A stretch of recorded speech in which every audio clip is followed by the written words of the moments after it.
Oke, selamat siang Bapak Ibu semua. Topik kita siang ini adalah soal judulnya Bad Software dan Bad Blood ya. Ini kita akan coba diskusikan dua kasus yang sekarang masih sangat fresh ya, sedang berlanjut.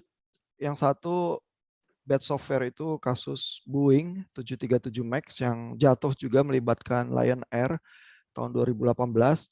Lalu Bad Blood ini perusahaan di Amerika, Theranos, sekarang ini CEO-nya sedang masuk pengadilan ya, lagi dalam proses karena persoalan diduga penipuan begitu ya.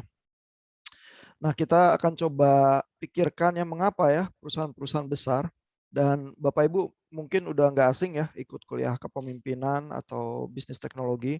Perusahaan-perusahaan besar kadang punya dilema ya dan masuk ke dalam situasi-situasi yang semacam ini ya dan salah satu yang terjadi adalah Boeing ya 737 Max ini gambar pesawatnya ya, yang unik dari Boeing ini kelihatan di sebelah kanan ini mesinnya tuh besar sedikit nonong gitu ya lebih tinggi sedikit daripada sayapnya ya jadi kenapa sampai Boeing jatuh itu yang kita coba diskusikan sejarahnya ya dan itu tidak terlepas dari persoalan engineeringnya juga ya. Nah, ini gambar perbandingan beberapa pesawat ya. Yang dua di atas ini Boeing 737 Max 8, yang ini yang generasi yang lebih tua ya 737-800 yang lebih umum. Lalu ini kompetitornya ya Airbus A320 ya kelihatan Airbus itu lebih tinggi sedikit dari tanah begitu ya. Lalu mesinnya ya kalau kita lihat 737-800 dan 737 Max itu mesinnya memang yang Max lebih besar ya dan lebih menjorok ke depan ya keluar dari sayapnya dibanding yang 737-800 ya.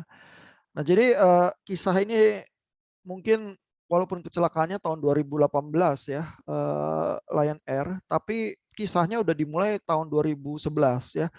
Jadi di tahun 2011 maka penjualan atau order pesawat ya Airbus itu 1226 di sini ya di dalam kurva ini yang tercatat Boeing itu 150 ya jadi Boeing itu terancam dan terutama karena Airbus itu mengeluarkan satu seri pesawat baru yaitu A320 Neo ya itu menempelkan mesin yang lebih besar di badan A320 ini ya sehingga efisiensinya lebih tinggi untuk perjalanan dan lain sebagainya ya dan airlines itu pada kesengsem ya pengen beli yang Airbus karena bisa menghemat biaya ya dengan mesin yang jauh lebih efisien itu menawarkan keuntungan yang sangat tinggi ya sehingga Boeing Boeing itu terpaksa ya harus punya jawabannya ya terhadap situasi semacam ini ya sehingga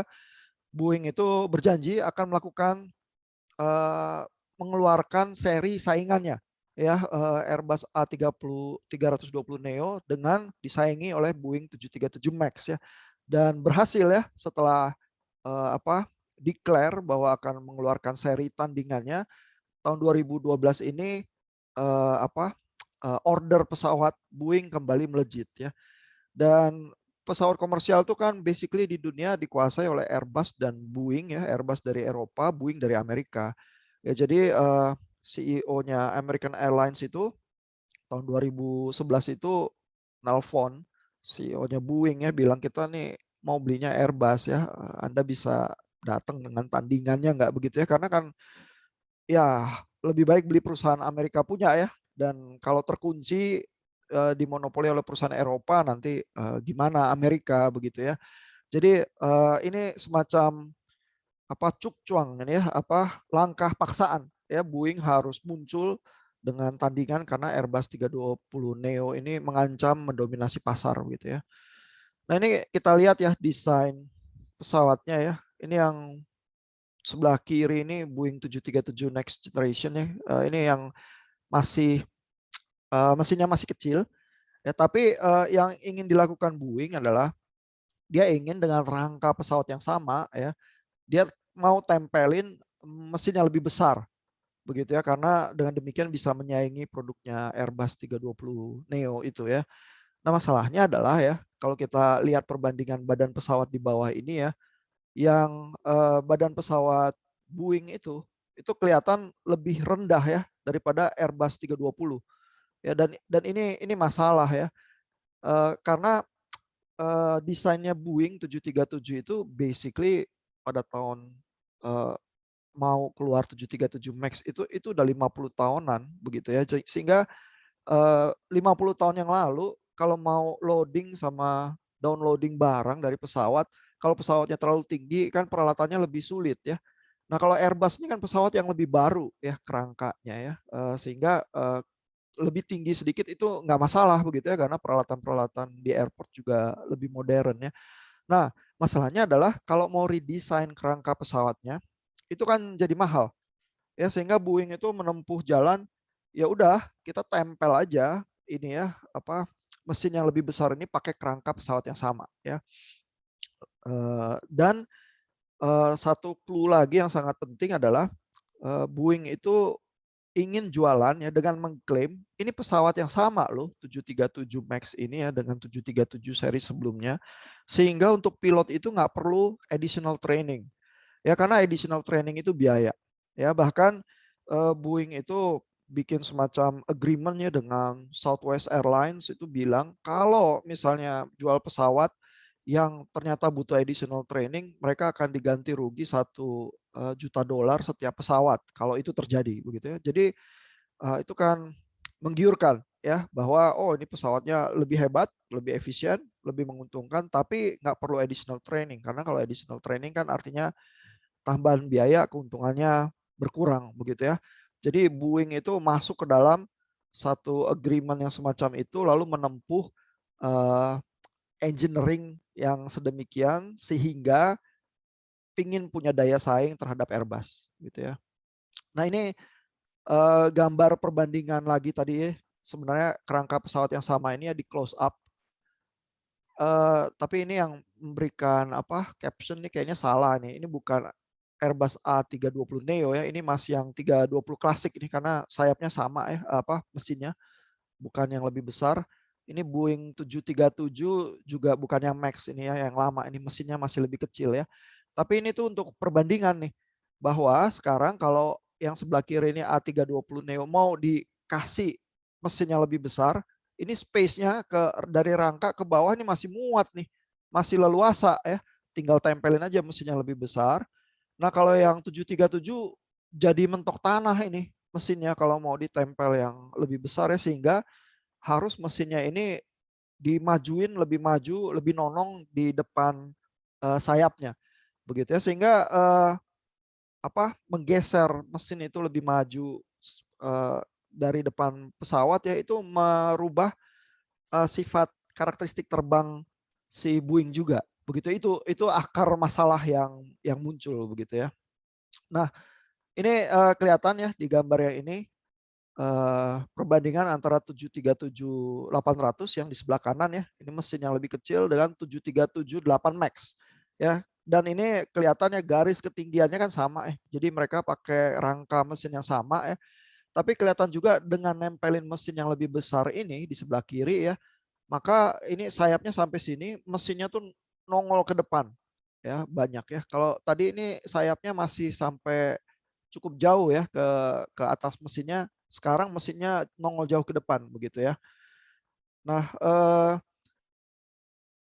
jadi ini tadinya mau cuman perubahan minor, tapi rupanya nempelin mesin besar itu masalah tersendiri ya, yang menghasilkan problem ya. Problemnya adalah kalau pesawat itu take off begitu ya, kan hidungnya naik ya, perlu climbing dengan cukup cepat lah ya, supaya masuk ke bagian udara untuk terbang komersial yang aman begitu ya. Nah, tapi masalahnya adalah ada titik aman di mana eh, kecuraman hidung itu kalau melebihi ketinggian tertentu begitu ya, pesawat itu bisa ada bahaya stalling ya, kehilangan daya angkat. Kenapa? Karena pesawat itu kan terbangnya adalah karena ada perbedaan kecepatan udara yang lewat di atas pesawat dan di bawah pesawat, sehingga yang di bawah agak kelambat, ada gaya angkat ke atas begitu ya. Nah kalau eh, terlalu dongak hidungnya ya, kehilangan airflow ini begitu ya, itu daya angkat hilang ya, sehingga pesawat itu bisa bisa jatuh ya. Dan di dalam posisi lagi take off itu sangat berbahaya ya, karena kan masih masih dekat sama tanah ya. Kalau kehilangan daya angkat ya habis itu tanah gitu ya yang dicium begitu ya. Nah sehingga untuk permasalahan seperti ini Airbus tuh mengambil solusi ya, satu sistem yang disebut MCAS ya, Maneuvering Characteristic Augmentation System.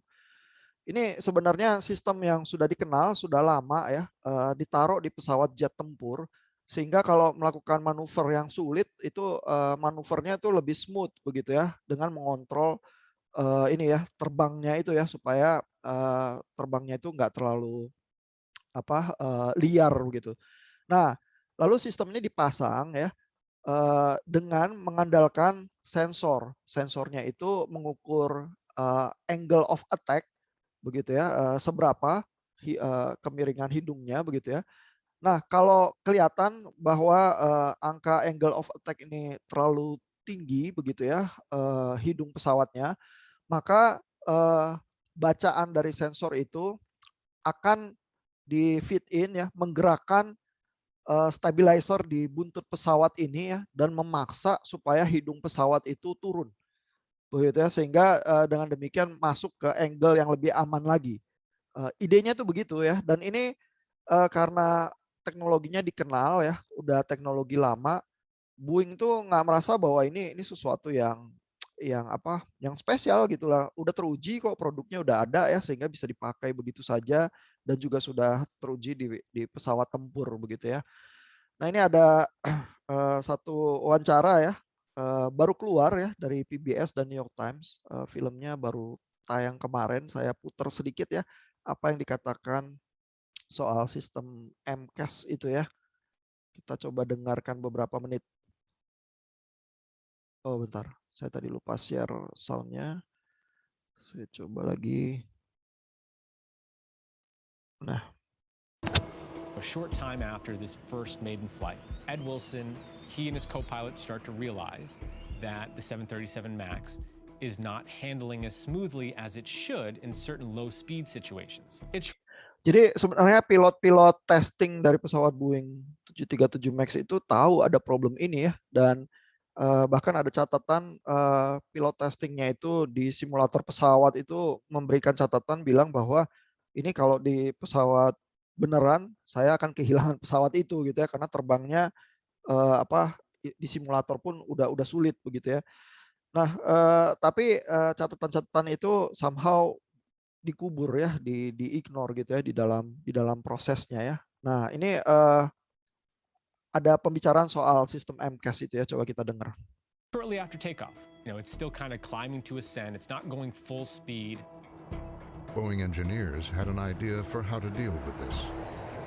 They know about MCAS, and they know that MCAS was actually used for a similar situation in these high-speed maneuvers. And so, theoretically, MCAS could also be used in these other situations to also smooth out the handling. Crucially, it's already been created, it's already been approved, and it's something that we could just apply, to a different phase of flight. Nah, jadi ini juga somehow problem yang sering muncul ya. Bahkan juga di tengah pandemi ini ya, Bapak Ibu kan dengar ya perdebatan-perdebatan tentang repurpose drug ya. Bahwa obat-obatan itu kayak hidroksiklorokin ya, atau ivermectin itu kan udah lama ada, udah approve, udah tested ya, nggak usah clinical studies lagi begitu ya. Nggak usah izin BPOM, pokoknya kita pakai aja ya untuk COVID-19 begitu ya.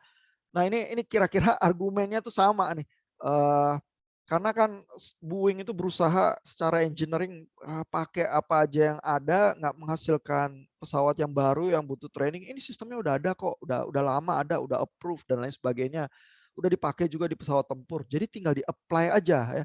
Nah masalahnya sama seperti obat-obat yang repurpose drug itu ya, kita mau apply gitu aja itu banyak problemnya begitu ya. Karena kan obat-obat lama itu memang bukan untuk COVID ya. Lalu dosisnya seberapa ya kalaupun misalnya untuk COVID kalau nggak ada clinical trial ya. Dan kalau nggak ada clinical trial yang sahih begitu ya, kita tuh nggak pernah benar-benar tahu itu sembuhnya karena obat itu atau karena hal yang lain. Karena 97% orang yang terpapar COVID nanti sembuh gitu ya. Terus oh dia pas sembuh dia telan obat itu. Iya, secara statistik bagaimana ujinya? Apa benar karena obat itu atau karena hal yang lain gitu ya, harus perlu clinical trial. Nah, tapi kan kalau di masyarakat nggak peduli ya. Nah, ini juga di Boeing juga mereka lebih penting ya menyajikan solusi engineering yang murah yang bisa melawan saingannya dibandingkan dengan memikirkan semacam konsekuensi-konsekuensi yang bisa unpredictable ya kalau aplikasinya berbeda ya. Nah, ini kita lihat lagi komentarnya dia ya terhadap MCAS itu sekarang mau diaplikasikan terhadap pesawat komersial ya. It's actually a pretty easy fix. This ends up being an extremely fateful decision. They enable the stabilizer to move much more, actually 4 times as much. Now the system's designed for low speed situations like just after takeoff. And after takeoff is when the plane is still only a few thousand feet over the ground. That means you have much less room for error. Nah, ini ya kelihatan kebetulan kameranya diambil dari atas ya, pesawatnya take off ya. Kelihatan mungkin di posisi kameranya juga ya, tapi hidungnya tuh bisa jadi cukup tinggi ya. Dan kita kebayang kalau hidungnya terlalu tinggi memang bisa bisa jatuh ya. Nah, permasalahannya adalah ya kata orang yang diwawancara itu tadi, kalau sistem MCAS itu ya diterapkannya di pesawat yang lagi take off, ini ruang kesalahan jadi lebih sempit ya. Nggak boleh salah nih, karena kalau salah bawahnya tanah gitu ya. Berbeda kalau misalnya diaplikasikan di pesawat tempur ya yang lagi melakukan manuver di udara ya, tinggi ya, itu kalau dia salah dikit kehilangan daya angkat, jatuh dikit nanti dia ada waktu untuk naik lagi gitu ya. Kalau lagi take off nggak ada begitu ya. Jadi kalau terjadi kesalahan ya ntar hancur begitu ya. Jadi tingkat bahaya itu sebenarnya berbeda begitu ya. Nah, ini dilema-dilema yang mengakibatkan perusahaan tuh mengambil keputusan-keputusan tertentu ya, lalu mengignore bahaya-bahaya begitu ya. Dan ini perusahaan jagoan ya, Boeing itu bukan perusahaan kemarin sore ya. Dan Boeing itu terkenal dengan safety terbang dan lain sebagainya begitu ya, sebagai memproduksi pesawat-pesawat yang sangat aman begitu ya. Nah, di dalam kasus Lion Air ya, eh, sensornya itu ngaco ya pada saat itu ya, sehingga si stabilizer di belakang ini terus-menerus memaksa hidung pesawat itu turun dan pilot itu nggak tahu ada sistem itu ya, sehingga pilot itu secara manual berjuang ya melawan pesawat itu ya, berusaha ngangkat hidung pesawat ya, sehingga berkali-kali naik tapi terus jatuh lagi ya, karena itu seperti ngangkat puluhan ton pakai tangan begitu ya. Nggak bisa, nggak kuat ya kalau kalau ngelawan mesin begitu ya, sehingga akhirnya Lion Air itu crash ya. Nah, pada penerbangan dari Bali di malam sebelumnya, menurut kisah-kisah reportase itu ya, kalau Bapak Ibu baca, sebenarnya udah ditemukan ya ada kopilot yang tidak bertugas waktu itu melihat pesawatnya ini ada masalah ya, terus menganjurkan untuk mematikan sistem MCAS-nya ya, sehingga penerbangan dari Bali itu selamat. Terus dilaporkan ya persoalan ini ya, keanehan terbang ini ya, tetapi tidak memperoleh perhatian yang cukup ya, sehingga begitu terbang lagi langsung menimbulkan masalah begitu ya. Nah, tadinya begitu Lion Air jatuh, Boeing itu mungkin juga belum ada kejelasan ya, tetapi kecenderungannya adalah menyalahkan pilotnya ya, karena apa? Ya harusnya pilot tahu dan lain sebagainya.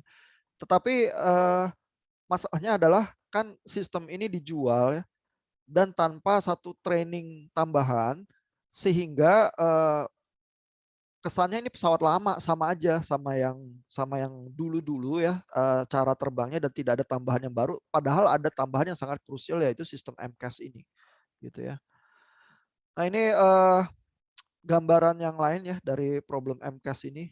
Ini kelihatan kita lihat lagi belahan pesawat itu ya, yang 737 yang lama ini dengan mesinnya lebih kecil dibandingkan 737 MAX dengan mesin yang lebih besar ya, tapi rangka pesawat yang sama ya. Ini kalau dari atas kelihatan mesin yang kecil ini nongolnya dikit, mesin yang besar nongolnya banyak ya, sehingga mempengaruhi terbangnya juga. Lalu ini kalau posisi lagi take off, ini ada airflow-nya ya, sehingga kalau hidungnya lebih tinggi, maka software itu akan secara otomatis ngetrim ya, istilahnya menstabilkan pesawat dengan cara stabilizer di buntut ini memaksa hidung pesawat ini lebih turun ya. Tapi karena sensor datanya salah ya, ini pesawatnya dipaksa hidungnya turun terus ya, sehingga nukik dan nggak bisa ngangkat hidung lagi ya. Pilotnya berusaha tarik secara manual hidungnya ke atas ya, tetapi ngelawan software sama ngelawan mesin besar ya. Jadi nggak punya chance untuk bisa menang gitu ya. Nah setelah Lion Air beberapa bulan kemudian pesawat Ethiopia ya jatuh dan dengan catatan kelakuan yang sama ya, sehingga seluruh penerbangan itu tahu ya kalau kelakuan jatuhnya pesawat itu sangat mirip ya, itu tidak mungkin satu kebetulan ya, sehingga langsung di grounded ya, Boeing 737 Max ya, dan terus dilakukan pemeriksaan dan seterusnya begitu ya. Nah jadi ini di dalam video yang tadi itu ya, sekarang kasusnya Boeing itu udah terbang lagi ya, dan Malaysia kalau nggak salah terakhir udah membuka udaranya lagi untuk Boeing 737 Max. India juga, China agak terlambat tapi mungkin udah mulai testing begitu ya. Nah dan Boeing itu sekarang terpaksa ya menganjurkan training untuk semua sistem pesawat barunya ini, karena untuk membiasakan diri dengan MCAS-nya. Lalu juga mengganti kerugian ya, 2,5 miliar dolar ya. Sebagian untuk keluarga-keluarga korban, sebagian lagi untuk maskapai penerbangan begitu ya. Nah, tapi bagaimana ya nuansa CEO-nya ya menyikapi masalah yang terjadi di Boeing itu ya. Itu ada di dokumenter dari New York Times itu di bagian akhirnya ada sedikit ya. Ini coba kita dengarkan ya. Di menit ke 49. Sebentar saya insert dulu. Nah, di sekitar sini ya. Sebentar saya tadi sharing, soundnya udah. Oke, coba kita dengarkan ya. Had been on the board of Boeing for several years. He laid the blame squarely at the feet of Dennis Muilenburg. Jadi sekarang Boeing CEO-nya baru ya ganti. Muilenburg itu yang lama itu step down. Yang baru ini David Calhoun ya, dan dia mengisahkan kisah ini ya, ini kesalahan ya, tapi kesalahan di administrasi di manajemen yang lama. Jadi buat perusahaan besar ya, kalau udah makan lebih dari 300 jiwa kayak gitu ya tinggal mengakui kesalahan, bayar uang dendanya ya, terus bilang sekarang kita ganti manajemen baru begitu ya. Lalu ini ada komentar-komentarnya nih, coba kita dengar ya. He was in the midst of damage control. It's more than I imagined it would be, honestly. And it speaks to the weaknesses of our leadership. He was shooting straight from the hip. It was kind of disarming to hear from the CEO of Boeing. He told the reporters the company had indeed made a fatal mistake, which was assuming all pilots could counteract a misfire of MCAS. Ini ya interesting. Jadi yang dia klaim memang Boeing itu melakukan kesalahannya, ada mistake ya. Tapi mistake-nya apa? Mistake-nya adalah mengasumsikan semua pilot itu tahu caranya menghandle MCAS. Ya, dengan kata lain ya, oh ini pilot Indonesia nih, oh ini pilot Ethiopia. Mereka nggak tahu caranya menghandle MCAS. Begitu ya. Dan Boeing itu salahnya apa? Salahnya mengasumsikan bahwa semua pilot itu tahu caranya menghandle MCAS. Terus reporternya ini ya nggak puas ya dengan pernyataan seperti itu, ngejar lagi. Jadi kalau pilot Amerika, apakah Anda akan bilang bahwa pilot Amerika itu bisa ya menghindari kecelakaan semacam itu ya. Kita coba dengar jawabannya ya. We made a decision in December to recommend simulator training everywhere in the world because of the regulators and the pilots in the developing world, not because the US airlines needed it. Nah, itu juga ya, dia bilang kita merekomendasikan training karena pilot-pilot di negara berkembang itu membutuhkannya, bukan karena Amerika membutuhkannya, begitu ya. Jadi klaim-klaimnya itu sebenarnya merendahkan ya pilot-pilot yang bukan pilot Amerika gitu ya. Kita coba dengar lagi ya. They probably don't. There is this narrative that some foreign pilots are not as good as American pilots, and Boeing seemed to be suggesting as much. We pressed Calhoun on this issue. Do you believe that if U.S. pilots had encountered the MCAS malfunction that Lion Air and ETO 302 experienced, would they have been able to deal with it, in your estimation? And I'm not going to let you write this down. Do you agree you're not going to write it down? No. All right, forget it. You can guess the answer. Nah, jadi itu jawabannya ya. Jadi si David Calhoun itu ditanya, apa kalau pilot Amerika mereka akan bisa ya menghandle MCAS terus nggak menghindari kecelakaan itu. Terus si David Calhoun bilang, apakah saya bisa minta Anda nggak tulis ini? Terus nggak bisa, reporternya bilang nggak bisa. Kalau gitu forget it, kamu tebak aja jawabannya, gitu ya.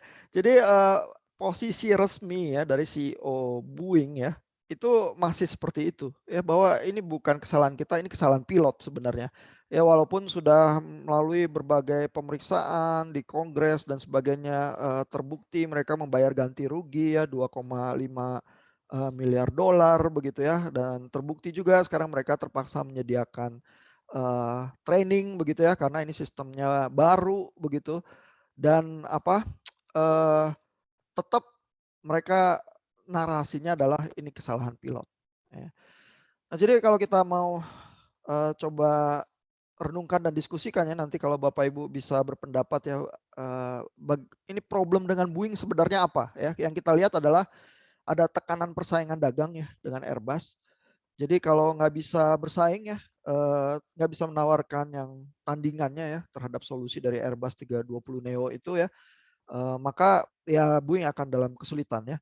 Lalu terus ada keputusan desain yang diambil ya akibat tekanan persaingan dagang ini. Kalau gitu desainnya harus pakai 737 yang sama ya, kerangka tua itu, karena kalau desain baru jadi jauh lebih mahal ya, dan nanti harus ada training begitu ya.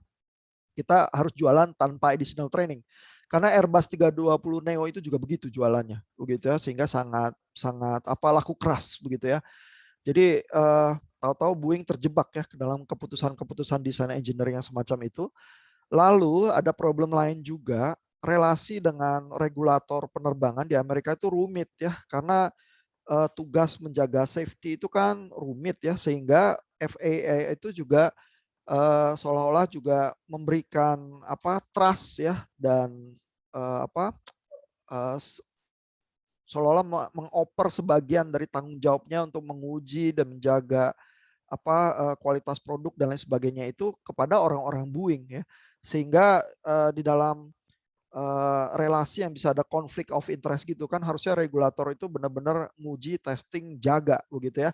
Tapi ini kalau orang Boeing sendiri juga yang melakukan, maka kalau ada tekanan persaingan dagang dan lain sebagainya ya, ini jadi ruwet begitu ya, dan jadi bisa miss banyak hal begitu ya. Dan ini akibat hal-hal ini 300 lebih jiwa itu melayang ya karena 2 kecelakaan pesawat tersebut ya. Nah ini kisah lain ya yang kita mau lihat hari ini ya. Ini kisahnya juga masih panas ya. Itu foto yang ada ini ya di majalah ini, foto dari Elizabeth Holmes. Dia itu CEO dari perusahaan yang judulnya Theranos ya. Elizabeth Holmes ini drop out dari Stanford ya, dan bercita-cita, berimajinasi ingin meniru jejaknya Steve Jobs ya. makanya di dalam berbagai wawancara di majalah-majalah ini juga pakaiannya itu disesuaikan ya, pakai turtleneck warna hitam begitu ya. Ini di Forbes, di Bloomberg Newsweek begitu ya. Dan dia sangat terkenal ya dengan cepat dalam beberapa tahun mengumpulkan investasi jutaan dolar ya untuk satu solusi yang dia coba tawarkan ya yang menurut klaimnya akan merevolusi dunia kesehatan ya karena dia punya semacam kotak kecil yang mungkin sebesar printer begitu ya.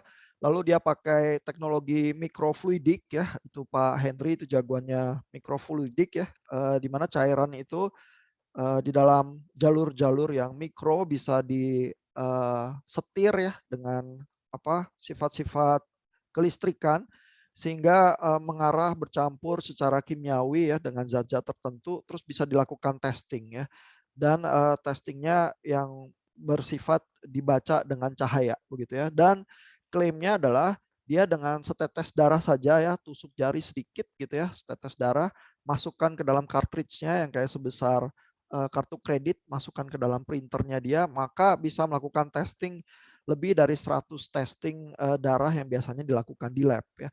Sehingga klaimnya adalah orang kalau melakukan testing ini di rumah ya, maka bisa ada early warning ya terhadap berbagai penyakit karena nggak usah ke lab lagi untuk tes darah lengkap ya 100 lebih macam tes darah itu bisa dilakukan hanya dengan punya printer seperti itu ya. Nah, permasalahannya adalah solusinya dia itu nggak pernah jalan. Ya, Elizabeth Holmes itu bukan orang apa biochemistry ya. Di perusahaannya dia hire sih orang-orang yang memang di bidangnya itu ya, tapi dia sendiri bukan dan dia sendiri nggak berusaha take care ya solusi-solusi teknisnya. Dia somehow apa seolah-olah gelap mata ya teriming-imingi mimpinya itu ya ingin jadi entrepreneur sukses ala Steve Jobs begitu ya. Sehingga walaupun mesinnya itu nggak benar-benar jalan ya, mesinnya separuh jalan. Ya, permasalahannya adalah orang-orang yang di saintis-saintis yang di perusahaan dia ya dan di biochemistry itu bilang ya dengan setetes darah itu ya, itu masih harus diencerin ya karena terutama untuk teknik yang pembacaan dengan cahaya begitu ya. Kalau nggak diencerin nanti kurang bisa ya dibaca dengan teknik yang semacam itu. Tapi masalahnya kalau darahnya itu cuma terlalu sedikit ya setetes terus diencerin ya pembacaannya sulit jadi akurat begitu ya. Karena kan yang dia mau jual adalah darahnya sedikit aja karena kebanyakan orang takut darah ya kalau ngambil darah satu ampul gitu ya di rumah sendirian itu kan nggak bisa tapi kalau cuma tusuk satu jari aja kan bisa gitu ya. Nah, tapi karena dia setting constraint-nya seperti itu, ya mesinnya itu nggak pernah berjalan.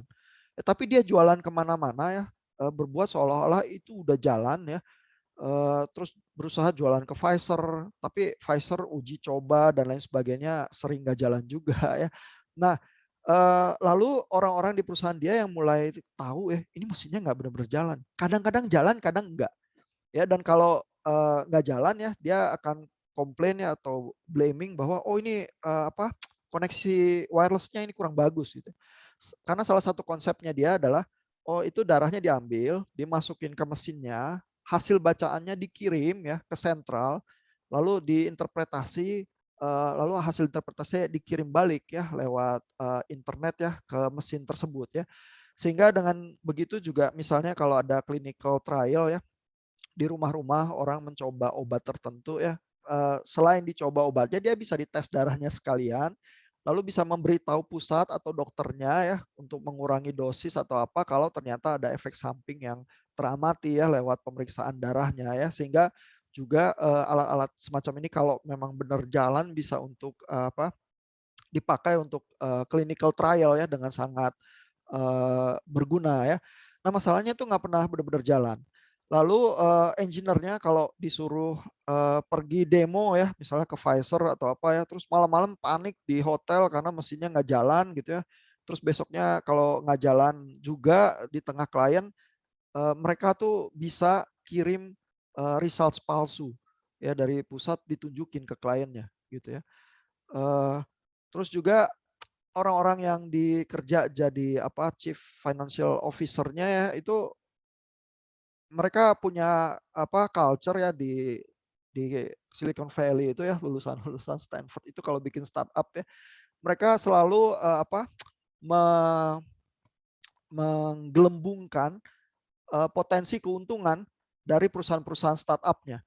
Ya, tapi itu praktek yang biasa di Silicon Valley kata mereka ya, sehingga kalau si Elizabeth Holmes suruh CFO-nya bikin penggelembungan potensi keuntungannya, ya ini tuh udah biasa di Silicon Valley. Semua startup entrepreneur itu memang berbohong di area situ begitu ya, ya nggak apa-apa. Nah, terus satu kali CFO-nya itu ketemu sama orang lab-nya ya, terus tahu bahwa kalau untuk demo seringnya itu dikasih hasil yang palsu begitu ya untuk orang yang lihat demonya. Wah, kaget dia. Ya, terus begitu dia coba konfrontasi Elizabeth Holmes langsung dipecat. Gitu ya. Jadi di perusahaannya juga banyak kasus ya orang itu menghilang begitu saja ya. Terus biasanya dipreser dengan tuntutan apa hukum ya supaya tidak membocorkan rahasia perusahaan gitu ya. Lalu kalau teman-temannya nanya kenapa orang itu toto dipecat terus hilang, oh dia ini curi uang atau apa gitu ya. Jadi yang beredar tuh rumor-rumor tapi orang itu turnovernya tinggi sekali, banyak yang dipecat tiba-tiba. Ya jadi ini misalnya di gambar yang ini ya, sebelah kiri ini banyak ya yang dilakukan yang dituduhkan kepada Elizabeth Holmes ya, intimidation, pathological lying, massive fraud, dictatorial co-leadership ya, toxic COO, conspiracy, broken careers, ruin family relationships, fire at will ya, memecat sembarangan, scams ya, penipuan, fear, obsessive secrecy, fake labs ya, labsnya bohong-bohongannya, legal threats ya, mengancam orang-orang yang apa melihat ini perusahaannya aneh terus diancam karena apa secara hukum nanti dituduh membocorkan rahasia perusahaan ya. Nah, jadi ini seluruh apa patologi atau fenomena yang terjadi di perusahaannya ditulis oleh John Carreyrou. John Carreyrou ini jurnalis dari Wall Street Journal ya. Bukunya Bad Blood ini muncul tahun 2018 ya. Dan apa problem dari Elizabeth Holmes dan Theranos ini makin memburuk. Mereka tuh kan selalu berusaha supaya dapat uang ya. Mereka invest. Jadi di Silicon Valley itu culture-nya adalah fake it till you make it ya. Kamu bohong-bohong aja bahwa ini udah jalan ya, tapi nanti kalau kita dapat uang investasi, kan kita lakukan penelitian ya, kita gelontorin lagi uang untuk penelitian penyempurnaan mesinnya, nanti lama-lama jalan gitu. Nah, memang sih ada perkembangan ya, mesinnya tadinya printer segede printer pakai cartridge yang segede credit card, terus berubah dia ya karena kan darah yang diambil terlalu dikit ya, berubah jadi apa kotaknya lebih gede ya, mungkin segede PC sekarang, terus cartridge-nya diganti ya pakai tabung-tabung kecil ya, jadi darahnya lebih banyak diambilnya ya, terus di dalam apa kotaknya itu sekarang ada lengan-lengan robotnya yang berfungsi gitu ya. Jadi barang yang kecil nggak bisa ke alat yang lebih besar ya. Tapi tetap sebenarnya belum pernah sampai level di mana benar-benar jalan. Ya, tapi lalu mereka kan habis ya uangnya lama-lama terus perlu darah segar lagi kan ya. Nah, terus mereka bikin deal sama Walgreens. Walgreens itu adalah apa? Apotek yang punya banyak cabang di Amerika ya bisa sampai ribuan ya. Lalu mereka bilang begini, kalau orang pergi ke apotek besar itu ya, kalau masuk terus belanja, terus dia ambil aja darahnya sedikit ya, lalu 1 jam kemudian semua testing darahnya keluar ya, jadi bisa ya jualan semacam itu. Dan kebetulan di Walgreens ini CEO-nya juga apa teknologi antusias ya, oh melihat ini bisa merevolusi ya produknya Walgreens begitu ya. Terus dengan sangat cepat ya berusaha bikin dealnya. Nah, tapi pada saat saintisnya mengunjungi Theranos ya, misalnya kalau mau lihat lab, nggak dikasih labnya. Oh dibilang, oh kita mau makan malam gitu ya, kita nggak punya waktu untuk itu begitu ya. Jadi kalau mau diverifikasi ya, divalidasi alat-alatnya itu selalu kesulitan. Ya, dan begitu jualan, terus di Walgreens ada orang yang kaget ya di tes bahwa dia menurut hasil tesnya tampaknya punya potensi mengidap kanker, ya kaget dia. Terus uji lagi di tempat lain ya, terus mulai itu muncul masalah-masalah yang serius. Lalu sekarang tahun ini Elizabeth Holmes ini lagi masuk pengadilan ya karena udah terdelay beberapa lama karena pandemi pengadilannya ini sekarang lagi baru mulai lagi ya. Nah, jadi apa ya problem-problem yang terjadi di Theranos ya di Silicon Valley ya. Yang pertama ada culture di Silicon Valley ya bahwa investor itu biasanya nggak tutup mata ya sama startups. Itu mereka tahu juga ya startups itu banyak bohongnya, menggelembungkan potensi keuntungan apa gitu ya. Tapi nggak ada yang mau sue startups. Kenapa? Karena kalau nanti menuntut ya startup yang main gila, nanti reputasinya sebagai investor itu nanti jadi rusak, sehingga nanti kalau ada startups baru yang muncul terus punya potensi jadi besar ya, nanti dia bisa nggak diajak ya. Jadi karena takut nanti nggak bisa mengambil keuntungan dari investasi di masa depan, maka di Silicon Valley culture-nya itu investor tuh cenderung ya udah kalau kalau misalnya startup saya gagal ya udah lupakan saja begitu ya, atau masih banyak uang begitu ya. Eh, jadi nggak ada tuntutan untuk responsibility untuk startups bangkrut bangkrut aja begitu ya. Lalu culture yang lainnya adalah fake it till you make it itu ya. Eh, Semua orang tahu lah, semua orang tuh bohong begitu ya. Tapi nanti ya bisa jadi kenyataan ya kalau kita terus pursue ya, terus riset di bagian itu ya. Nah, lalu juga ada eh, risky ambitious confidence ya. Ini si Elizabeth Holmes ini dari keluarga yang juga terpandang begitu ya, kuliahnya di Stanford, orang kaya begitu ya. Terus ya punya cita-cita ingin jadi Steve Jobs itu ya, dan yakin ya dari sejak muda itu mulai drop out dan bikin Theranos itu umur 19. Ya, Bapak Ibu masih kuliah di sini ya, berusaha memahami berbagai kerumitan di bidang teknik elektro. Elizabeth Holmes enggak, dia pede ya dengan uang yang cukup, kemampuan untuk merayu investor ya, dan berhasil ya masuk ya eh, jutaan dolar ya ke dalam perusahaannya dia ya, sehingga apa susahnya ya jadi Steve Jobs begitu ya. Jadi ambisi dan tingkat kepercayaan diri yang tinggi itu yang mendrive dia menutup mata terhadap problem-problem teknikal yang ada di produknya. Ya, jadi ada semacam narcissistic dreams juga ya, mendambakan glory atau sukses ya, sehingga isu-isu etis ya, bahwa peralatan kesehatan yang belum teruji itu dicobakan untuk diagnostik gitu ya, yang bisa misalnya menghasilkan kesimpulan untuk pengobatan kanker atau apa, itu kan berbahaya sekali begitu ya, dan ini perusahaan ini seolah-olah nggak peduli ya terhadap problem-problem itu ya. Bahkan di bukunya Bad Blood itu ya, di salah satu chapter ada cerita waktu itu di Meksiko itu sedang ada flu burung ya, lagi muncul. Terus mereka juga lagi kehabisan uang ya, butuh investasi lagi. Terus mereka bilang, kalau gitu kirim ya alat-alatnya ke Meksiko gitu ya. Terus dengan semacam machine learning AI, kita bisa coba ya ramalkan penularannya. Nah, tapi kan mesinnya nggak jalan ya, dan mesinnya jalannya itu dengan ini ya, dengan tes darah ya. Dan saintis-saintis di perusahaannya bilang itu kalau flu burung ya, yang mirip-mirip SARS kayak begitu ya, itu diagnosisnya harusnya pakai swab test, nggak bisa lewat tes darah gitu ya. Oh, ini nggak peduli mereka ya. Oh, saintis-saintis itu memang selalu komplain aja ya, kata Elizabeth Holmes. Jangan didengerin. Terus dia suruh saintis yang lain untuk pergi ke Meksiko terus berusaha jualan kepada pemerintah Meksiko lewat kenalannya yang alumni Stanford yang asalnya dari Meksiko supaya bisa dapat kucuran dana segar lagi. Ya, jadi praktek-prakteknya itu seperti itu ya, mengesampingkan persoalan etika medis ya dengan mengincar supaya dapat uang segar lagi begitu aja ya. Padahal mesinnya ya begitu ya, separuh jalan, dan dia nggak peduli ya aplikasinya seperti apa, yang penting dapat uang gitu ya.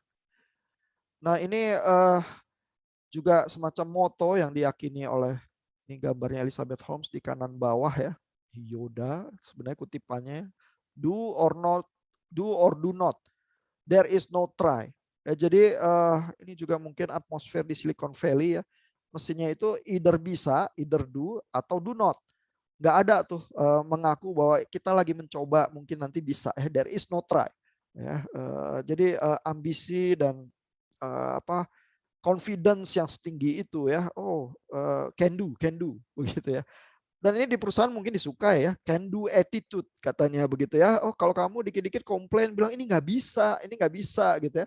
Lama-lama nggak dipakai ya. Tapi ini can do attitude kalau kebablasan bisa ada gambaran yang seperti ini ya. Ini artikel baru muncul 2 hari yang lalu ya, tanggal 14 September ya. Ini dari catatan dari persidangannya ya. Former employee testifies Elizabeth Holmes Theranos lost millions while exaggerating projections to investors ya. Jadi memang menggelembungkan potensi keuntungan ya, lalu berbohong begitu ya.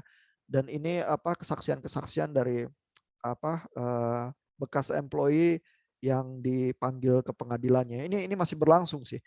Jadi beberapa line defense ya dari yang ditempuh oleh Elizabeth Holmes dan pengacaranya, misalnya adalah mereka berusaha bilang bahwa Elizabeth Holmes ini nggak kriminal, tapi dia ya pedagang yang gagal gitu aja, dan pedagang yang gagal ya, entrepreneur yang gagal di Silicon Valley banyak dan terjadi setiap hari ya, tapi dia nggak jahat. Dan kelakuan entrepreneur di Silicon Valley ya kayak gitu begitu ya.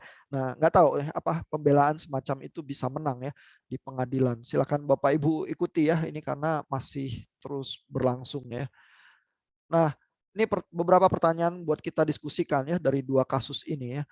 Jadi kalau Bapak Ibu baca ya kisahnya ya, dan dokumenterinya banyak ya. Pertanyaannya bagaimana ya menghindari kasus seperti 737 Max dan Theranos semacam itu ya. Dan bukan tidak mungkin ya Bapak Ibu nanti kalau kerja ya masuk ke dalam perusahaan, lalu perusahaan itu atmosfernya startup ya, menghadapi tekanan-tekanan yang sama juga ya.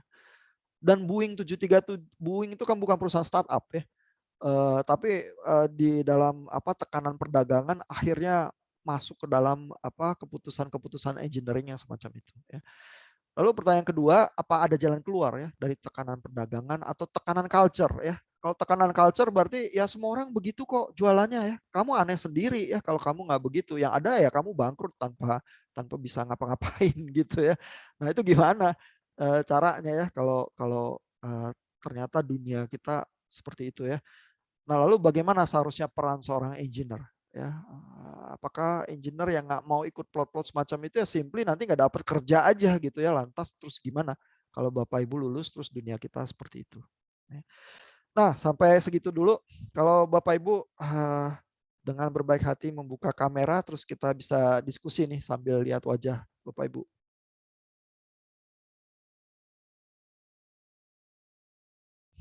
Ya, silakan. Ada pendapat nggak? Oke Pak, saya ada pendapat sih Pak. Iya.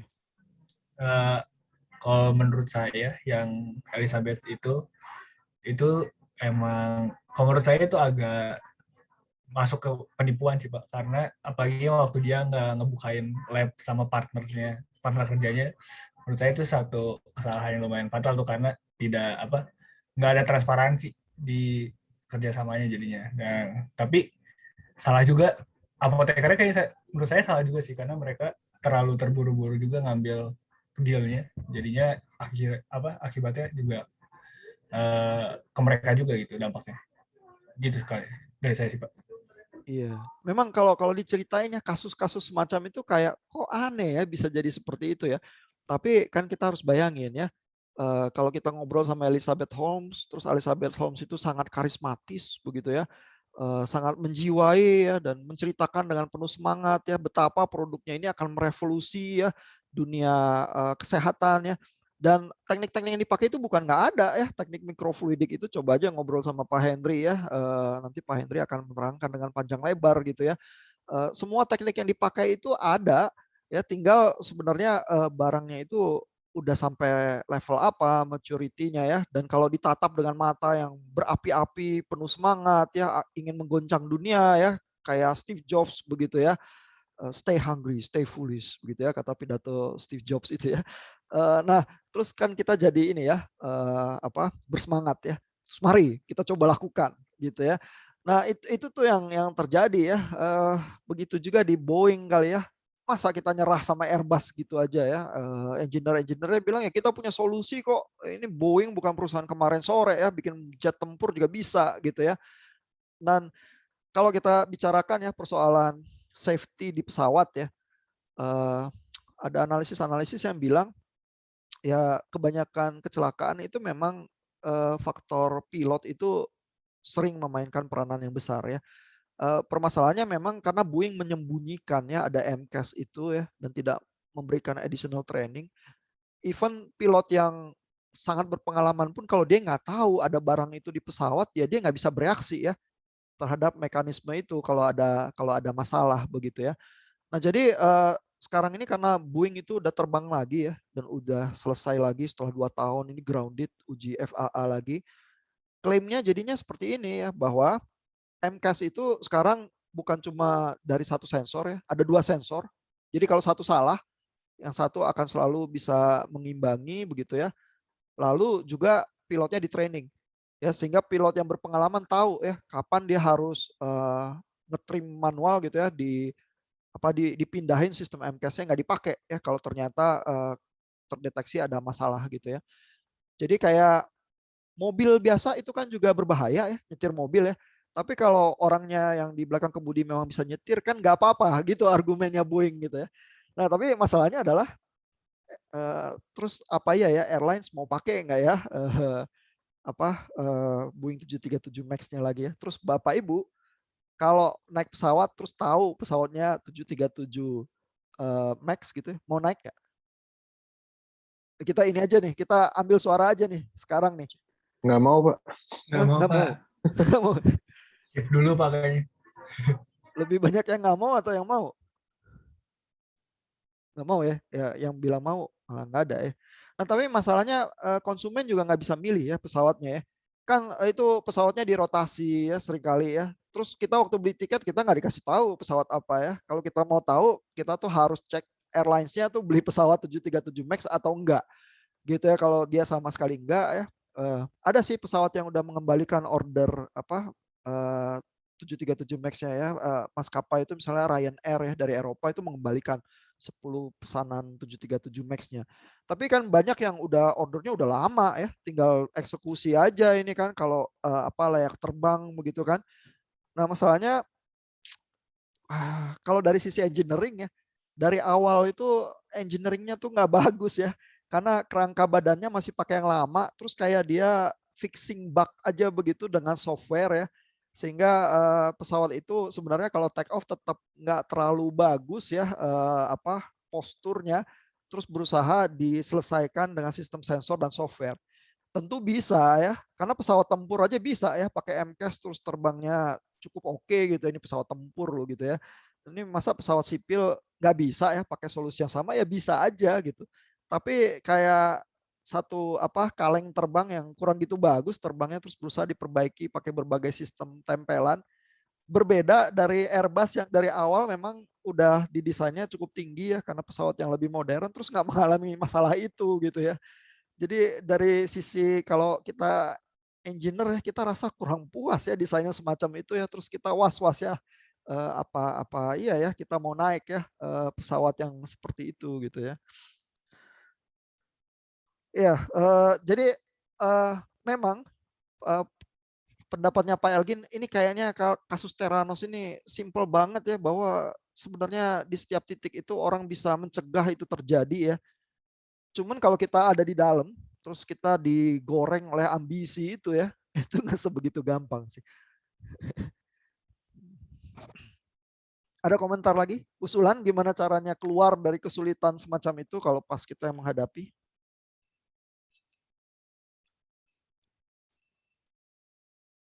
Silakan kalau ada.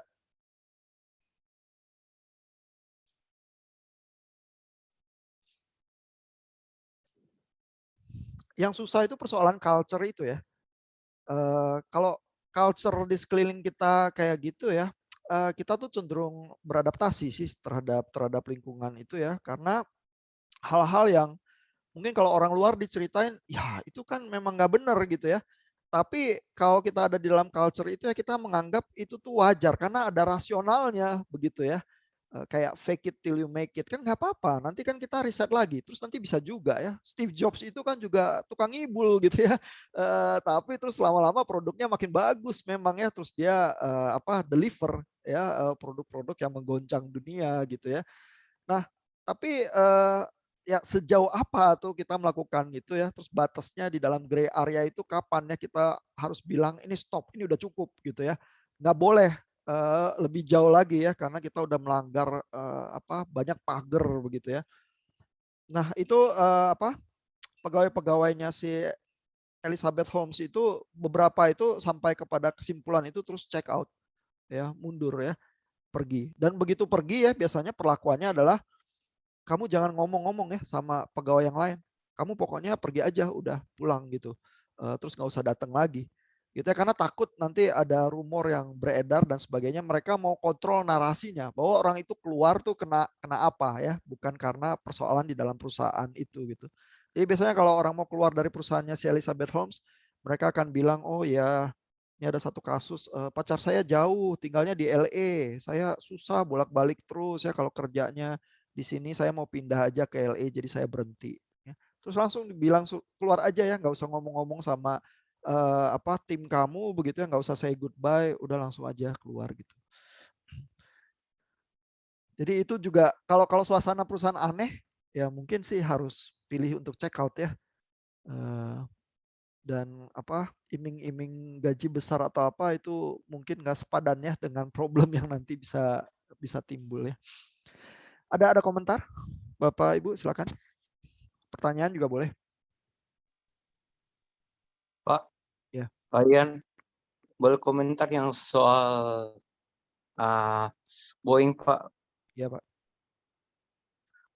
Jadi yang soal yang masalah Boeing itu kan, saya pernah baca Pak soal video interview begitu atau dokumenter gitu yang soal Boeing. Jadi ada orang engineer yang sudah lama di Boeing kerja Pak. Jadi ceritakan dulu itu, kalau Boeing dulu itu, mereka itu memang kan mereka dari dulu kan terkenal sama pesawat-pesawatnya, yang memang berkualitas memang. Yang dari misalnya kayak Boeing 737 atau yang paling terkenal bisa dibilang Boeing 747. Yang terkenal sampai beberapa dekade sebelum akhirnya pesawat Airbus A380 lebih terkenal daripada Boeing 747 kan. Itu Boeing itu sudah mulai bisa dibilang pesawatnya itu turun kualitas itu ketika perusahaannya itu mereka mulai mengubah fokus dari membuat pesawat yang bagus menjadi membuat jumlah pemasukan uang ke perusahaan itu bagus dan semakin meningkat. Jadi mereka itu salah satu caranya itu mereka itu bisa bilang mereka melakukan penghematan di segala bagian yang mereka bisa bikin. Jadi misalnya kalau kualitas barangnya, kualitas bahan-bahan bakunya bisa dikasih hemat, dibikin lebih hemat. Atau misalnya kayak yang engineer-nya yang tidak diperlukan, kalau memang bisa dipecat saja dan sebagainya. Sampai itu kayak misalnya kayak komponen-komponen yang pesawat Boeing yang dulu ya, maksudnya dari interviewnya dibilang itu kan semua komponen Boeing itu kan dibikin bisa dibilang in-house, ya, komponen-komponen pentingnya kayak bagian pesawatnya. Tapi itu semenjak mulai tahun 2000-an ketika Boeing mulai fokus kepada pertumbuhan ekonomi daripada bikin pesawat itu, mereka itu sampai serahkan bagian-bagian komponen penting dari pesawat itu ke pihak ketiga. Bukan karena pihak ketiganya bikin komponen lebih bagus daripada Boeing, tapi karena pihak ketiga itu bisa bikin komponen yang lebih murah buat Boeing, jadi pemasukannya mereka itu bisa lebih banyak. Terus kemudian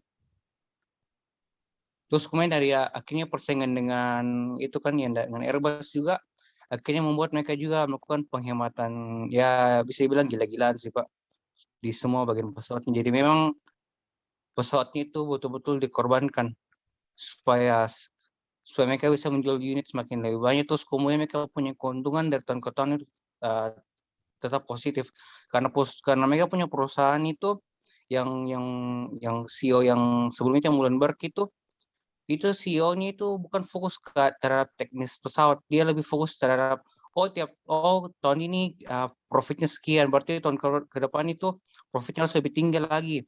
Berarti oleh karena itu kita cari-cari bagian-bagian apa lagi yang bisa dikasih hemat. Gitu sih Pak.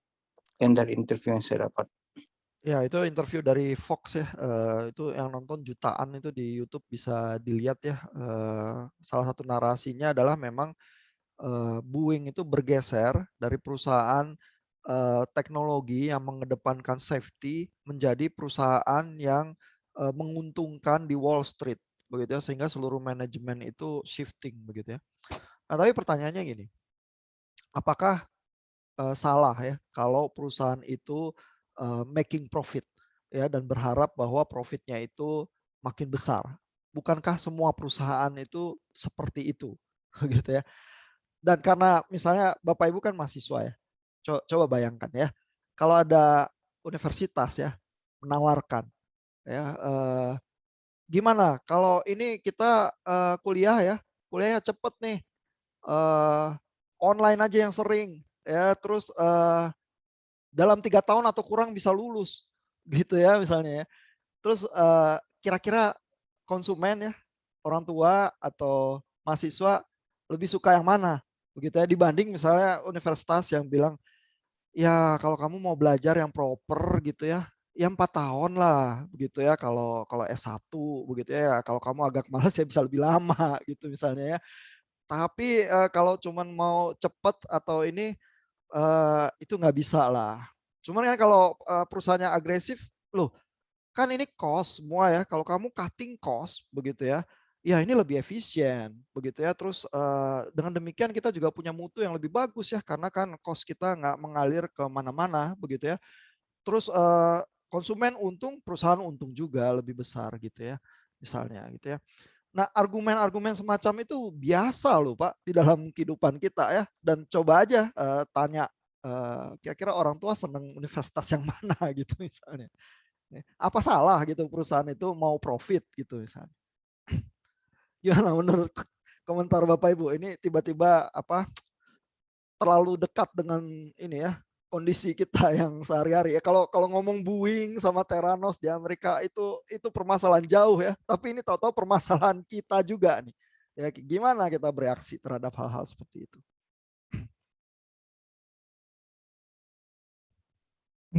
Nggak semuanya bisa dipotong gitu aja Pak. Kayak beberapa hal tetap butuh proses. Ya, maksudnya kayak nggak bisa di cutting cost gitu aja. Tapi bedanya gimana ya? Ada nanti kalau Bapak Ibu kerja di perusahaan kan pasti ada ya argumen terhadap kita cutting cost. Apalagi ini pandemi. Ya, jangan buta begitu ya. Semua perusahaan juga ini ya apa menggelepar ya. Kalau kita mau bisa bertahan hidup melewati pandemi ini, kita harus jadi langsing. Ya, kita harus cutting cost begitu ya, sehingga bagian yang apa core dari bisnis kita itu yang jalan. Sisanya ya kita rampingkan begitu ya, karena nanti kalau kita lewat di pandemi ini ya kita baru punya harapan lagi. Nah, semua perusahaan tuh begitu.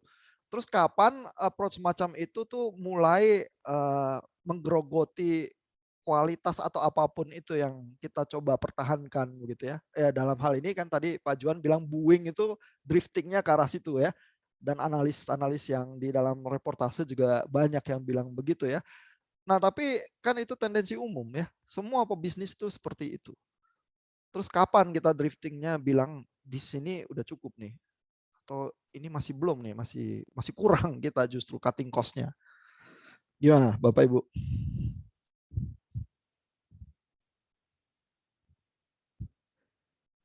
Ya, mungkin sih nggak ada jawaban mudah ya terhadap pertanyaan-pertanyaan yang mengakibatkan Boeing atau apa startup di Silicon Valley masuk ke dalam masalah ini ya. Tapi inilah bentuk pertanyaan-pertanyaan yang kita hadapi sih kalau di dunia nanti kalau Bapak Ibu lulus ya. Mudah-mudahan paling tidak kalau ada kisah-kisah ini kita punya gambaran-gambaran yang lain ya, yang mungkin ada jalan lain ya yang lebih baik daripada ikut tergilas di dalam apa tekanan-tekanan itu saja begitu mudah gitu tanpa berpikir gitu. Ya, ada komentar lagi atau usulan? Silakan, siapa tahu ada yang produktif ya, bisa menolong kita keluar dari ilusi-ilusi kehidupan kita? Silakan Bapak Ibu, kalau ada percobaan komentar. Ini waktunya sampai jam berapa Pak Henry biasanya? 1:40 menit, Bu Bapak. Jadi sampai jam 2:50 kali, jam 2:55 lah gitu, masih lama sih. Oh, masih lama. Oke. Pak Ihan, saya mau nanya. Iya, Pak Gordi. Kalau itu kan kayak yang tadi Bapak bilang yang bedain, aduh tadi saya lupa nama perempuan yang Teranos itu. Elizabeth Holmes namanya. Oh iya, Elizabeth Holmes.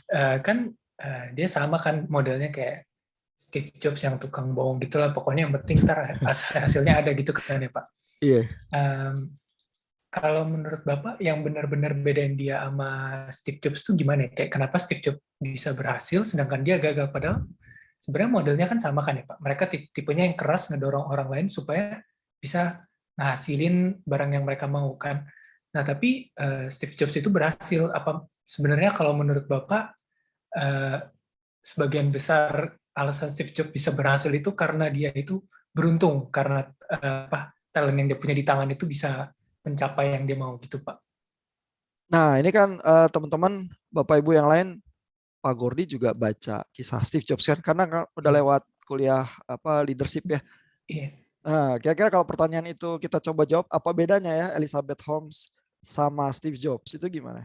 Ini nih gambarnya nih, ini berita dari BBC, ini baru Agustus tahun ini. Nih cewek cantik, blonde, jebolan Stanford ya, DO dari Stanford, punya ambisi tinggi. Apa bedanya sama Steve Jobs? Gimana pendapat Bapak Ibu?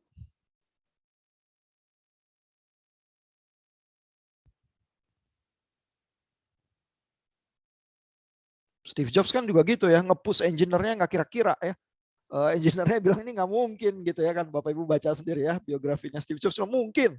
Gitu ya.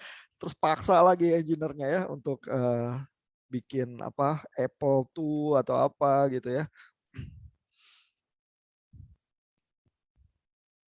Kira-kira ada bedanya nggak?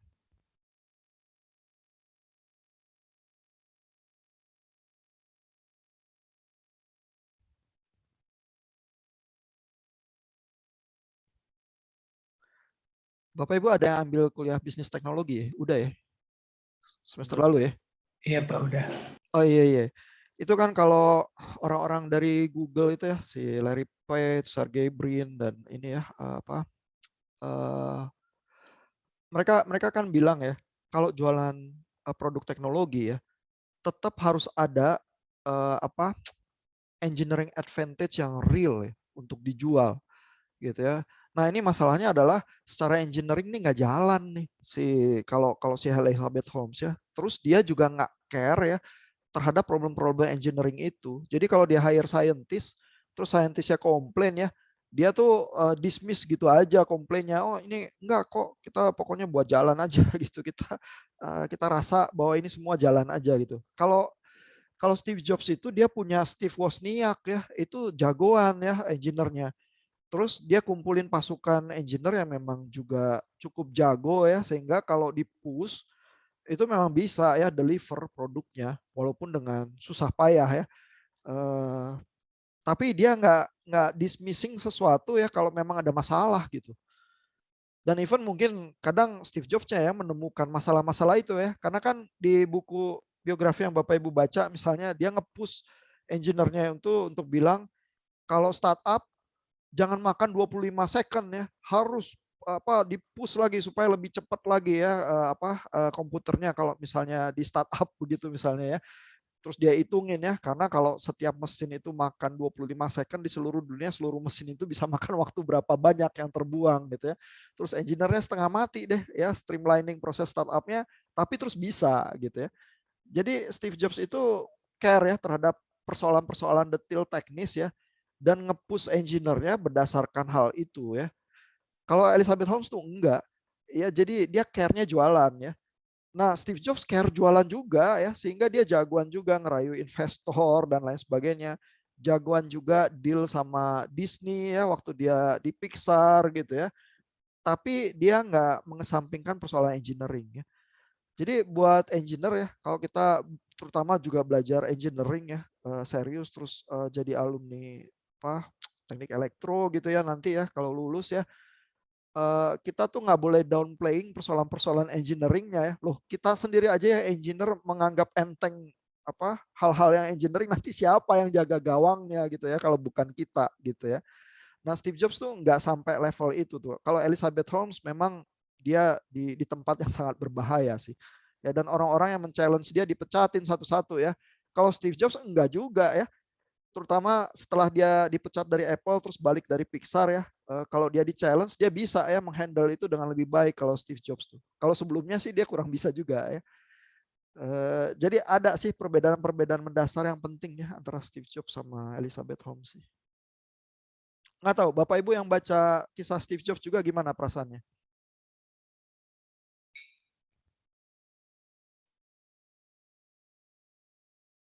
Atau ada komentar, pertanyaan lain juga boleh, silakan.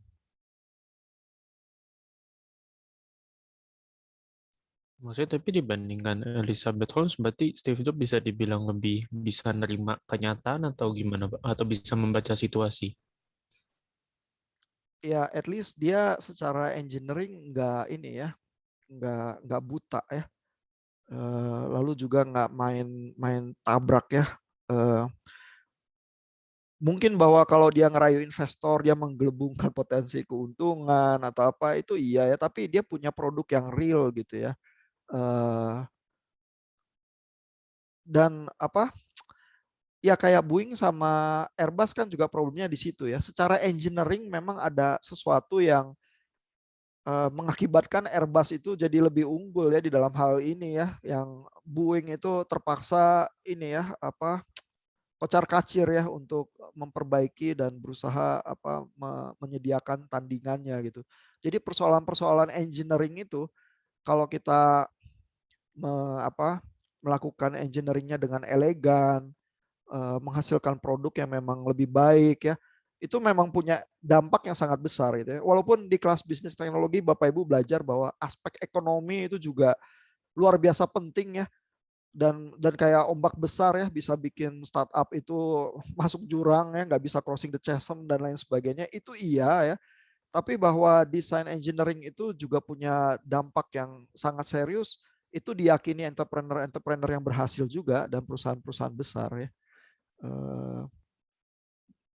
Nah, kalau kita mulai nggak peduli engineeringnya ya, yang penting kita jualan. Kalau kita nggak jualan high tech ya, cuman jualan produk asuransi atau apa gitu ya, produk asuransi juga ada hitungan statistiknya sebenarnya ya. Tapi pokoknya jualan apalah gitu ya, yang mungkin nggak butuh teknologi sama sekali ya, ya boleh aja ya kita. Yang penting kemasan gitu ya, yang penting ini konsumennya senang gitu ya. Tapi kalau jualan produk teknologi tanpa engineering yang cukup itu mengundang bahaya ya. Dan orang-orang yang berhasil selalu punya ya respect yang cukup ya terhadap engineeringnya sih. Rasanya sih begitu.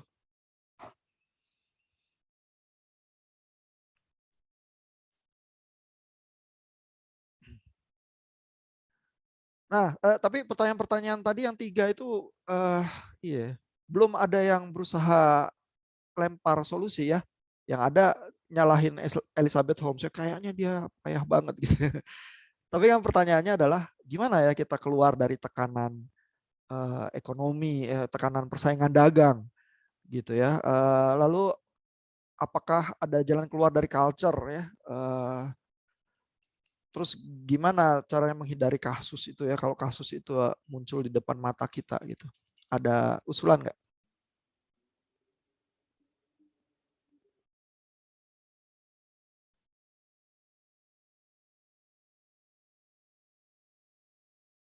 Nih, saya pasang lagi pertanyaannya.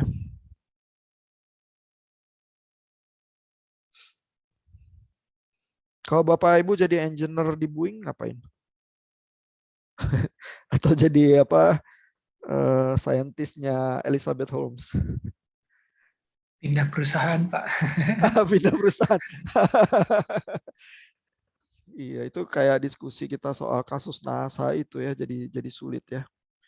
Kalau Elizabeth Holmes sih lama-lama kali dipecat sama dia ya, kalau kita mulai mempertanyakan problem-problem engineeringnya. Tapi kalau di Boeing itu lebih gray area ya, karena ya kayak gitu ya. Akhirnya CEO-nya Boeing sendiri di dalam apa wawancara terakhirnya tone-nya masih gitu ya. Ini sebenarnya salah pilot ini ya, dan kita terpaksa menyediakan training itu karena pilot-pilot asing itu mungkin butuh training ya, tapi bukan Amerika gitu ya. Ngomongnya tuh masih gitu ya. Jadi menyalahkan yang lain ya. Jadi kalau di Boeing sih asal tutup mata aman-aman aja kali sebenarnya, asal melakukan apa yang diinginkan oleh CEO-nya. Kalau sama Elizabeth Holmes lebih sulit ya, karena produknya memang nggak jalan sih.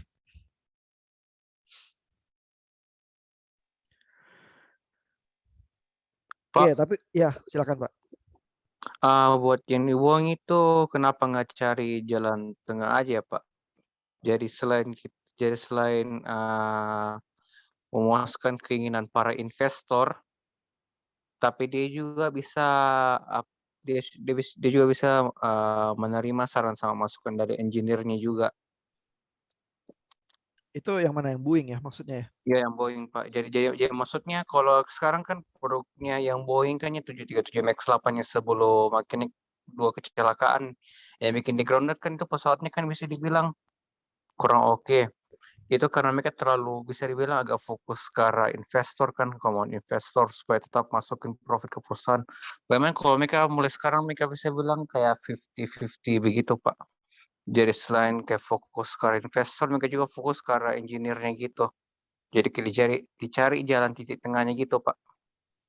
Ya memang idealnya kan begitu ya, maunya setiap perusahaan itu ya untung, tapi ya produknya juga bagus ya, jadi nggak apa membahayakan ya kelangsungan sustainability perusahaannya juga begitu ya.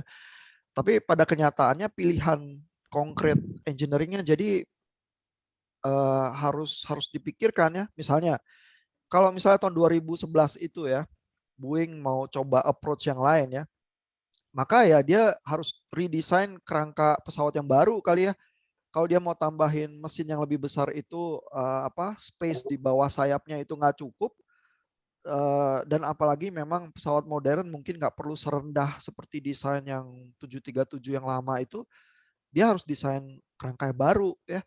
Mungkin yang sepadan sama yang seperti punyanya Airbus begitu ya. Nah tapi kan kisah desain kerangka yang baru itu lebih mahal, lebih lama ya, lebih makan energi begitu ya. Pakai yang lama aja ya, dan kan kita udah punya banyak data-datanya ya. Kalaupun dipasangin mesin yang baru, ya udah kita kita adaptasi aja ya sebisanya supaya terbangnya masih stabil dan bagus gitu ya. Nah, jadi pilihannya tuh seperti itu ya. Terus kalau engineer-nya maksa ya, kita harus redesign dong from scratch gitu ya. Itu pasti nggak bisa diterima tuh di rapat-rapat manajemen gitu. Gila kamu ya. Ini aja kita udah babak belur ya, lihat orderan pesawatnya aja sama Airbus sudah kalah jauh gitu ya. Kita redesign berarti produk kita keluarnya berapa tahun lagi gitu ya. Terus kapan kita bisa declare kita punya saingan ya? Kalau dipaksa 1 atau 2 tahun lagi ini kita nggak bisa menyaingi Airbus, nanti gulung tikar betulan begitu misalnya ya.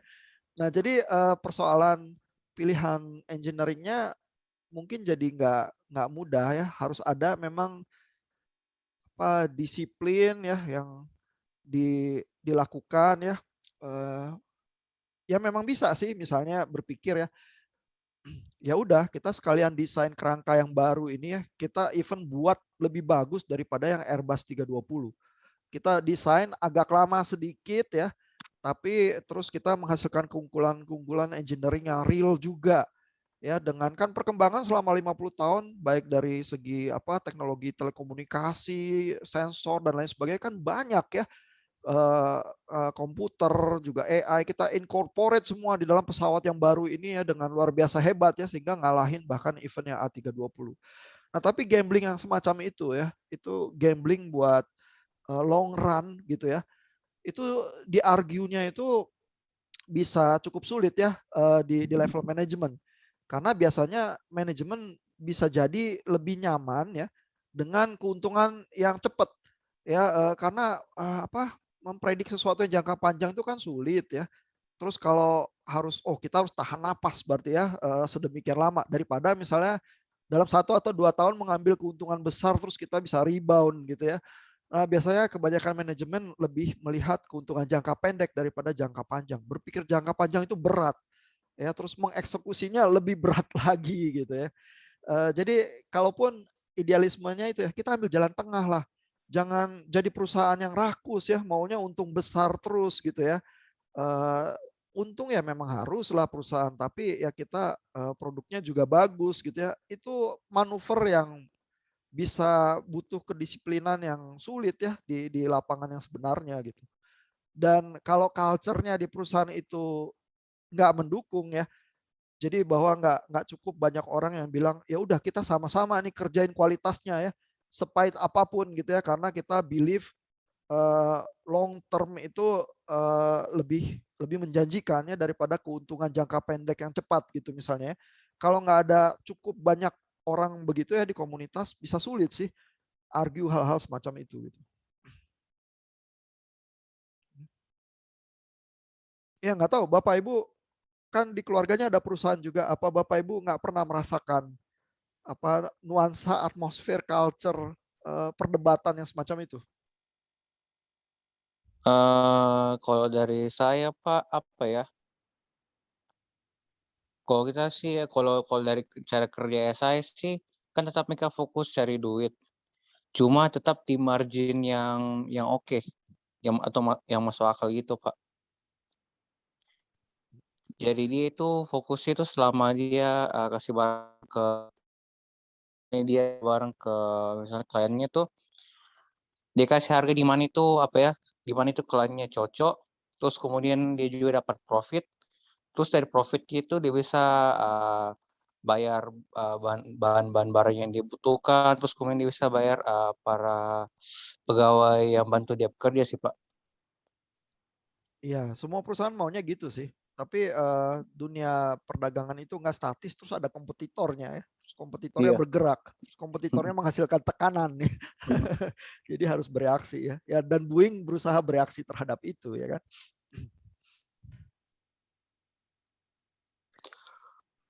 Ya mudah-mudahan nanti Bapak Ibu kalau udah lulus ya, terus jadi alumni ya, terus udah beberapa puluh tahun kerja di perusahaan, nanti balik lagi terus ngajarin kita ya gimana caranya ya supaya generasi mahasiswa berikutnya itu ini loh kalau real di perusahaan kayak gini ya jalaninnya ya, jangan dengerin Pak Ihan terus doang, dia mah teori aja gitu misalnya. Ya ingat ya Bapak Ibu ya, nanti bagi-bagi ilmu ya.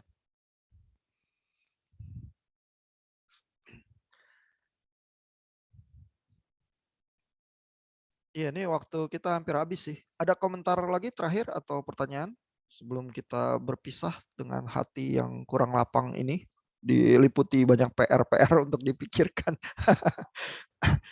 Ada pertanyaan, komentar yang lain? Saya komentar aja, Pak. Ya. Kalau kasus di Boeing sebenarnya mereka itu kalau saya lihat bukan abai terhadap engineering sih ya. Karena pesawat mau nggak mau kan engineeringnya kuat sekali gitu. Dan mereka pakai engineer dan saintis yang juga benar. Cuma problemnya adalah di culture dari pimpinan kali ya. Di engineer pasti akan kasih suara. Ini nggak bisa begini, ini harus ada gini, ini harus gini. Tapi di atas itu abai karena mungkin masalah tadi ya bahwa kita itu harus mengejar ketertinggalan dari Airbus gitu. Dan mereka lupa lah bahwa nggak bisa tanpa training tambahan. Barangkali ya nggak menyadari dampaknya sebesar itu gitu. Saya kira sih Boeing karena itu. Jadi hal yang sebenarnya kelihatannya kecil dan sederhana tapi abai dan pada servis yang bisa membawa dampak besar terhadap nyawa orang. Nah, disitulah kehati-hatian itu akan sangat penting. Dan kehati-hatian itu akan sangat ditentukan oleh culture dari company, culture dari pimpinan gitu ya. Engineer sih ngomong pasti ngomong aja. Dia menurut dia ini ada sesuatu pasti akan ngomong gitu. Nah, kalau yang Theranos ini kelihatannya apa yang diimpi-impikan adalah apa yang juga kita dengar dari para saintis, Pak, bahwa saya mungkin dari belasan tahun lalu sudah dengar, sudah ketemu saintis yang bilang orang takut diambil darahnya banyak, maka setetes darah itu bisa untuk masuk ke sistem yang namanya multi-sensing, sehingga sekian banyak jenis penanda penyakit itu bisa ketahuan gitu. Dan ini bukan sesuatu yang nggak ada di lab lah. Di lab itu orang bekerja ke arah itu, tapi mungkin mimpinya si Elizabeth Holmes itu terlalu tinggi sehingga sesuatu yang sebenarnya masih butuh waktu itu dia mau jual sekarang juga, sehingga investor kan taruh duit, akhirnya nggak bisa di-manage lagi antara progres dari tim dia sama tuntutan dari investor yang taruh duit itu ya. Dan untuk memenuhi kebutuhan tuntutan itu kan dia harus jualan. Nah, barang yang belum 100% jadi dijual itu berat banget gitu ya. Dan teman-teman mahasiswa nanti kalau sudah kerja dalam skala yang lebih kecil itu pasti mengalami kayak gini. Ya, saya juga pernah mengalami karena saya pernah kerja di company gitu ya.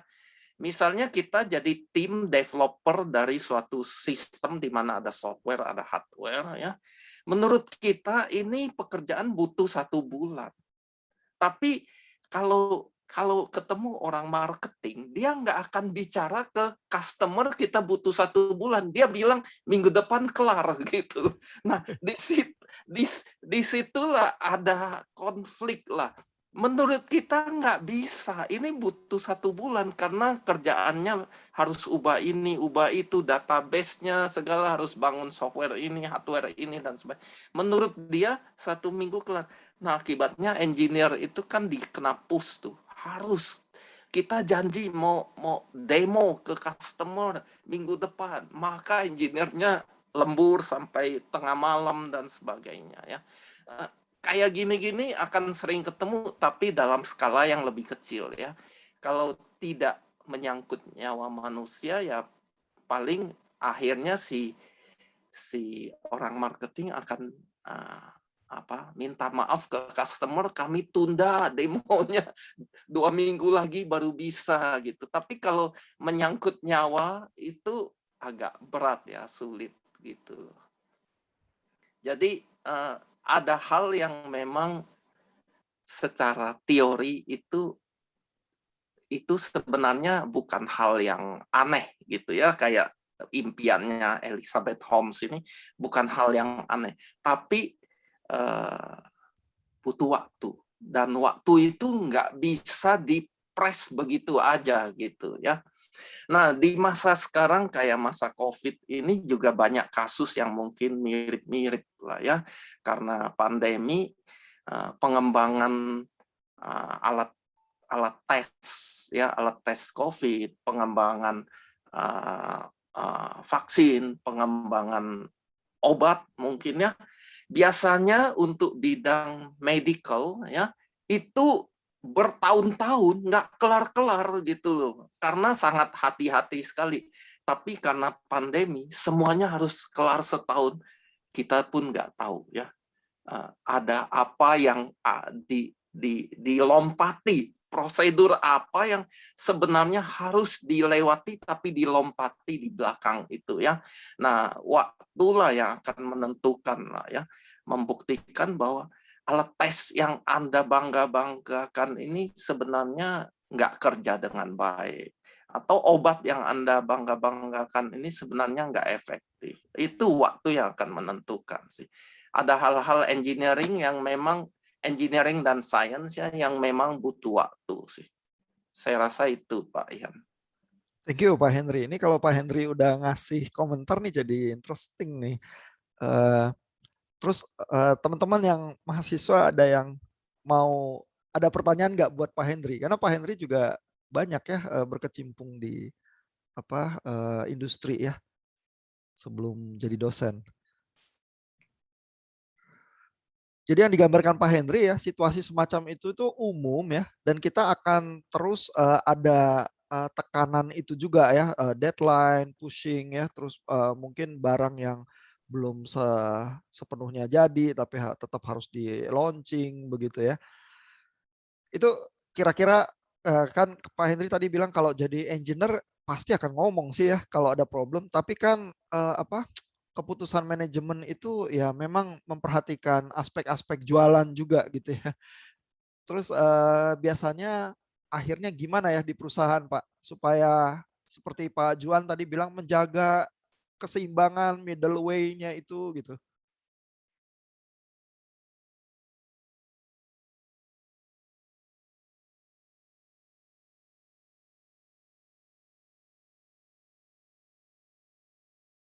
Jadi kalau mau menjaga keseimbangan gimana caranya Pak Henry? Kalau menurut saya yang jadi top management itu harus orang yang mengerti engineering juga, sehingga dia punya sense bahwa ini memang nggak bisa dilompati, bahwa ini memang butuh waktu gitu. Di kuliah saya di perancangan sistem elektronika, saya kasih lihat satu contoh perusahaan yang namanya Marvell ya. Marvell yang kita temui kalau kita buka komputer ada chip yang ada huruf M gitu, itu buatan Marvell. Itu pemiliknya CEO-nya orang Indonesia, orang elektro yang sangat jago, asal dari Glodok dulu ya, sangat jago, terus kuliah PhD di Amerika, dia jadi CEO pemilik perusahaan itu sekarang.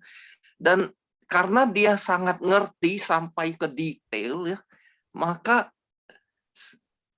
itu kunci sukses perusahaan dia sih, bahwa dia bisa solve problem yang perusahaan lain nggak bisa solve ya, dengan jualan chip ya, dia jualan chip. Perusahaan lain nggak bisa misalnya membuat hard disk dengan controller yang seperti gini, dia bisa karena yang punya ini memang orang yang ngerti, sehingga dia bisa memberi solusi-solusi ke mendrive anak buahnya ke arah kerja yang benar. Di satu sisi itu akan memberi terobosan karena yang mengarahkan dari the top-nya itu orang yang ngerti ya. Yang kedua juga dia akan bisa menghindari jebakan-jebakan semacam ini antara tuntutan dari keuangan, jualan, persaingan dagang, sama hal yang wajar bagi engineering. Kalau dia nggak ngerti, dia akan berat sebelah. Tapi kalau dia ngerti, di posisi CEO dia akan memperhatikan masuk keluarnya uang, laku nggaknya barang. Tapi di posisi dia yang seorang yang ngerti secara engineering, dia akan memperhatikan ini mungkin, ini nggak mungkin, ini bisa lebih baik, ini nggak bisa. Dia akan punya sense yang tepat untuk itu sih. Jadi kalau Anda yang lulus elektro nanti jadi CEO, perusahaannya akan lebih baik sih daripada yang nggak ngerti elektro jadi CEO untuk suatu perusahaan yang bergerak di bidang elektro ya. Jadi kuncinya yang Pak Henry usulkan itu tempatkan memang orang yang tepat ya jadi pimpinannya ya, sehingga kalau ada dilema-dilema itu harus mencari kompromi ya di antara pilihan-pilihan sulit, dia punya perspektif yang cukup ya, baik secara engineering maupun sebagai perusahaan begitu ya. Iya, saya rasa itu sih masuk akal ya, karena perusahaan-perusahaan seperti Google ya akhirnya rekrutmennya sangat hati-hati begitu ya. Terus orang-orang yang direkrut jadi pimpinan-pimpinan proyek juga akhirnya memang punya ini ya, punya kompetensi yang memang cukup ya untuk melakukan penilaian-penilaian yang semacam itu gitu. Jadi mulainya justru di HR-nya. Kalau human resource-nya abai, perusahaannya nanti lama-lama ya mengkerut atau menjadi banyak kesulitan karena orang-orang yang tidak tepat duduk di posisi-posisi leadership yang mengambil keputusan-keputusan strategis ya. Akhirnya begitu juga ya problem perusahaan itu. Iya, ini waktunya habis nih. Saya kembalikan ke Pak Henry. Thank you ya Bapak Ibu yang udah komentar. Oke, terima kasih Pak Ihan. Kita akan sebentar lagi menutup sesi seminar hari ini ya. Minggu depan kita akan kembali ke jadwal biasa, yaitu hari Jumat ya. Nanti saya akan informasikan lebih lanjut jamnya ya. Kalau tidak ada informasi berarti jamnya jam 1 sih ya.